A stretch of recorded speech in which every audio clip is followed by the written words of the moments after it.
Okay, bestie, grab your iced tea, your cute journal, and maybe a little snack because we're going to talk about something that can literally change your life and your family's future. Like I said in part one, buying land is about power, legacy, freedom, independence, all of that. But now I want to talk about how people are actually doing it, especially people who don't come from money, trust funds, or family property. We're talking regular girls like us who are just trying to build something real and lasting. So let's break it down. So first things first, you do not have to buy a whole farm, a whole neighborhood, or 90 acres. Relax, bestie, we're not on Yellowstone. People are literally starting with a quarter acre, a single acre, or just a small plot to hold and pass down. Land is land. Even a small piece means ownership. And lots of bloggers say, start with what you can afford now, not what Instagram wants to see. And here's the gag. A lot of the cheapest land is not in big cities. It's in places like Georgia, the Carolinas, Alabama, Mississippi, Texas, Arizona, New Mexico, and even parts of Tennessee. Rural counties have land for thousands, not hundreds of thousands. There are even entire Facebook groups and TikToks dedicated to people finding cheap land nobody talks about. Like, it's a whole community out here. Now pay attention, because this is the part they don't teach in school. Tax auctions. Every year, counties sell land from people who didn't pay their taxes. And girl, some of those lots go for $500, $1,000, $3,000. I even saw a woman online buy a whole acre in Arkansas for $700 at a delinquent tax sale. Like, baby, that's less than what some people spend on a weekend trip. So if you're browsing, here are places to look. Zillow, filter to lots and land. Landwatch.com, landsearch.com, Facebook Marketplace. Yes, people sell land there too. Your county tax assessor's website. This is where the real deals are. Not always the big real estate apps, but don't just go buying anything because it's cheap. You have to check things like, is there road access? Are utilities available? Is it residential, commercial, or agricultural zoning? Are there restrictions?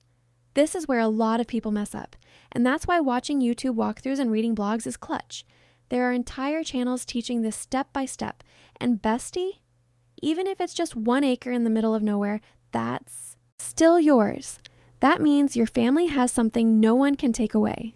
It means you have land to build on, rest on, hold in your name. It's symbolic. It's healing. It's legacy work. You are rewriting history every time you sign paperwork with your last name on it. And don't forget, you don't have to do it alone. People are buying land with their cousins, their best friends, group chats, business partners, even strangers who share the same vision. Some people are literally forming land collectives to bring Black-owned towns back. Like, history is shifting right now. And one thing I've learned from so many investors and bloggers is this. When you start looking for land, move quietly. Like, you do not have to announce everything you're researching. You don't have to post the land before the deal is done, because not everyone understands the vision. And sometimes telling the wrong people too early can make you doubt yourself. Dream out loud after the paperwork is signed, bestie. That's when we celebrate. And here's something I feel like a lot of people don't realize. Buying land does not mean you have to live on it. You can own land in a whole different state. People buy land in states they've never visited. You can hold it as an investment, lease it, sell it later, or build when you're ready. No rush, no pressure. Land doesn't expire, it waits for you. That's why this is a long game, not a fast flex. And girl, patience is really the key here. Land ownership is not like buying a designer bag or a new phone. It's not instant gratification. It's slow, steady, grown woman wealth. The type where 10 years from now, you'll look back and be like, wow, I really did that.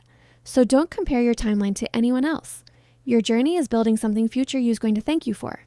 One thing bloggers keep saying is pay attention to developing areas. If a city is expanding, highways are being built. New grocery stores are popping up. That means land values around that area are about to skyrocket. People who buy land before the growth are the ones who win big. So when you're scrolling online, look for counties outside city lines that are slowly getting attention. And bestie, can we talk about the soft life version of land ownership for a second? Imagine having your own little piece of peace, a place where you can go to unplug, relax, connect with nature, or just breathe. You could have a tiny home, a garden, a weekend retreat spot. Like, this is luxury. Peace is luxury. Quiet is luxury. Ownership is luxury. Soft life doesn't always have to look like designer. Sometimes it looks like land. A lot of people feel discouraged because their family or friends don't see the vision. And that's okay. Historically, our communities weren't encouraged to dream in terms of ownership. We were told to just work, survive, and stay stable. So when you start talking about land deeds and inheritance and property taxes, some people might look at you like you're speaking another language. Just understand, you might be the first in your bloodline to think like this, and that makes you a legacy leader. And there's also a level of confidence and respect that comes with owning land. It changes how you move. It changes how you see yourself. You're no longer in a survival mindset. You're in a builder mindset. You have something with your name on it. Something solid. Something that stands in your absence. That's grown woman energy. That's ancestor approved energy. That's powerful. And let's be real. A lot of families lost land over the last 100 years because nobody explained how to protect it. Some didn't have wills, some didn't handle property taxes, some had land divided between so many relatives that it caused conflict, and we're not repeating that. Not in this generation. In part 3, I'm going to teach you how to keep your land safe so it never leaves your family. I also want to just say, if this topic makes you emotional, you're not alone. So many of us are the first ones in our family to break survival patterns. The first to slow down, the first to say, we deserve more. The first to think in terms of generations instead of just today. That's heavy. That's beautiful. And you should be proud of yourself just for exploring this. Conversation. So yes, girl, this land conversation is deep, it's powerful, and it's happening in real time. You don't need to rush. You don't need to compare. You don't need to prove anything to anyone. Just educate yourself, stay curious, and build step by step. In part 3, we're talking how to protect the land once you buy it. Heirs property, what it is, and how it destroys families' land. How to create a generational land plan, and how to keep the land forever. Because baby, it's not just about buying land, it's about keeping it. So yeah, girl, this journey isn't about rushing, it's about reclaiming. Every step you take toward ownership is you rewriting the story for your bloodline. So take your time, learn, research, dream big, and don't let anybody make you feel like you're moving slow. You're building foundation, not trends. If you love this conversation, make sure you're subscribed so you don't miss part 3. And don't forget to check out my beauty, shop for the press-ons, lip glosses, and soft life essentials because we're building wealth and staying cute doing it. Okay, bestie, that was a lot, I know, but we're leveling up very intentionally this year, mind, finances, and lifestyle. So go drink some water, journal, and let this info sink in. Hit that like button, comment your thoughts, and subscribe so you don't miss part 3 because we're going deeper.